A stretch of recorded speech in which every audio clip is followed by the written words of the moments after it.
Srikakulam Congress party మహిళా నేత మాజీ కేంద్ర మంత్రి తిరిగి సొంత గూటికి చేరనున్నారా? జగన్ ఆమెకి ఎంపీ టికెట్ ఇవ్వకపోవడంతోనే అలిగి కాంగ్రెస్ లోకి వెళ్లిన ఆమె ఇప్పుడు జగన్ పిలిచినంత మాత్రాన ఫ్యాన్ పార్టీలోకి వస్తారా రారా? రాష్ట్ర వ్యాప్తంగా పార్లమెంట్ నియోజకవర్గాలపై దృష్టి పెట్టారు వైసీపీ అధినేత జగన్మోహన్ రెడ్డి.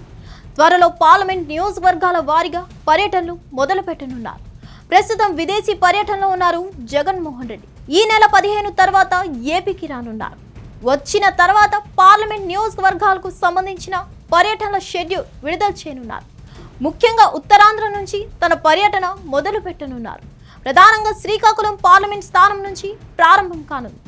జగన్ పర్యటన ప్రతి పార్లమెంట్ నియోజకవర్గంలోని 7 అసెంబ్లీ నియోజకవర్గాల నేతలతో నేరుగా మాట్లాడతారు. వారి అభిప్రాయాలను తీసుకుంటారు.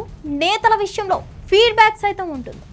పనిలో పనిగా పార్లమెంట్ నియోజకవర్గ అభ్యర్థులు ఖరారు కూడా జరుపుతారని ప్రచారం సాగుతుంది. 3 ఏళ్లు ముందుగానే అభ్యర్థులను ఖరారు చేస్తే గెలుపు గుర్రాలు అవుతాయని భావిస్తున్నారట. ఈ క్రమంలో శ్రీకాకుళం పార్లమెంట్ నియోజకవర్గం అభ్యర్థిగా కేంద్ర మాజీ మంత్రి కిల్లి కృపారాణి పేరు ఖరారు చేస్తారని పొలిటికల్ వర్గాల్లో ప్రచారం సాగుతుంది. ప్రస్తుతం కాంగ్రెస్ పార్టీలో ఉన్నారు కిల్లి కృపారాణి. మొన్నటి ఎన్నికల ఫలితాలు వచ్చిన తర్వాత ఆమె వైసీపీ నుంచి తిరిగి కాంగ్రెస్ గూటికి చేరారు. కాంగ్రెస్ పార్టీలో కృపారాణిదే ఒక చరిత్ర. ఒక సాధారణ వైద్యురాలిగా ఉన్న ఆమె 2023లో రాజశేఖర రెడ్డి సమక్షంలో కాంగ్రెస్ పార్టీలో చేరారు. ఆ పార్టీ ఎంపీ అభ్యర్థిగా 2004 ఎన్నికల్లో పోటీ చేశారు. ఎర్రంనాయుడు చేతిలో ఓడిపోయారు. 2009లో అదే ఎర్రంనాయుడుపై గెలిచి జైంట్ కిల్లర్గా నిలిచారు. కేంద్ర మంత్రివర్గంలో స్థానం కూడా దక్కించుకున్నారు. కానీ రాష్ట్ర విభజనతో కాంగ్రెస్ పార్టీకి ఇబ్బందులు ఎదురయ్యాయి. వైఎస్ఆర్ కాంగ్రెస్ పార్టీలోకి కాంగ్రెస్ నేతలంతా వెళ్ళిపోయారు. కానీ కృపారాణి మాత్రం అదే కాంగ్రెస్ పార్టీలో ఉండిపోయారు. వైఎస్ఆర్ కాంగ్రెస్ పార్టీ ఆవిర్భావం నుంచి శ్రీకాకుళం పార్లమెంట్ సీటు ఆ పార్టీకి చిక్కలేదు. 2014 ఎన్నికల్లో అక్కడ కాపు సామాజిక వర్గానికి చెందిన మహిళా నేత రెడ్డి శాంతిని ప్రయోగించారు జగన్మోహన్ రెడ్డి. అయితే తొలిసారిగా టీడీపీ అభ్యర్థిగా పోటీ చేసిన రామ్మోహన్ నాయుడు చేతిలో ఆమెకు ఓటమి తప్పలేదు. 2019 ఎన్నికల్లో దువ్వాడ శ్రీనివాస్ను ప్రయోగించారు జగన్మోహన్ రెడ్డి. అది కూడా వర్కౌట్ కాలేదు. రాష్ట్ర వ్యాప్తంగా జగన్ ప్రభంజనం వీక్షించింది. కానీ ఇక్కడ మాత్రం రామ్మోహన్ నాయుడు రెండోసారి గెలిచారు. 2024 ఎన్నికల్లో పారాడ తిలక్ను ప్రయోగించారు జగన్. ఈ నిర్ణయం అట్టర్ ఫ్లాప్గా మిగిలింది. రామ్మోహన్ నాయుడు ఘన విజయం సాధించడంతో కేంద్ర మంత్రివర్గంలో చోటు దక్కించుకున్నారు. కీలకమైన పౌర విమానయాన శాఖను దక్కించుకున్నారు.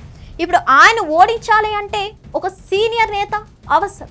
అందుకే కిల్లి కృపారాణిని పార్టీలోకి ఆహ్వానించి టికెట్ ఇచ్చేందుకు ప్రయత్నిస్తున్నట్లు సమాచారం. వాస్తవానికి 2019 ఎన్నికల్లో ఎంపీ టికెట్ కోసమే కృపారాణి వైసీపీలో చేరారు. కానీ జగన్ మొండి చేయి చూపడంతో ఆవేదనతో బయటకు వెళ్లిపోయి కాంగ్రెస్ పార్టీలో చేరారు. ఇప్పుడు జగన్ పిలిచినా ఆమె వస్తారా రారా అన్నది చూడాలి. మరిన్ని అప్డేట్స్ కోసం stay tune to hit TV app. ఇందులో short news, live news, entertainment shows, movies, digital magazines తో పాటు మీ జిల్లా వార్తలను కూడా ఫ్రీగా చూడొచ్చు. ఇంకెందుకు ఆలస్యం, వెంటనే హిట్ టీవీ యాప్ ని డౌన్లోడ్ చేసుకుని ఫ్రీగా ఎంటర్టైన్మెంట్ పొందండి. Hit TV app. Hit TV app. Please download hit TV app. Hit TV app ని ఫ్రీగా డౌన్లోడ్ చేసుకుని ఎంజాయ్ చేయండి. మీకు నచ్చిన ఎంటర్టైన్మెంట్ కోసం హిట్ టీవీ యాప్ ని ఫ్రీగా డౌన్లోడ్ చేసుకుని ఎంజాయ్ చేయండి. హిట్ టీవీ యాప్ ని డౌన్లోడ్ చేసుకుని ఆస్వాదించండి, ఆశీర్వదించండి. ఇంతమంది సెలబ్రిటీలు హిట్ టీవీ యాప్ ని డౌన్లోడ్ చేసుకోండి అని చెప్తున్నారంటే ఎంత మంచి యాప్ ఆలోచించండి. అమెరికా అమెరికా అమెరికా అమెరికాలో చదవాలనుకునే వాళ్ళకి విశ్వసనీయమైన పేరు మన శౌర్య కన్సల్టెన్సీ. UK లో 1 year masters. UK లో 1 year masters. 2 years work permit up to 5 years visa. Contact Saurya Consultancy. Contact 89851 89851.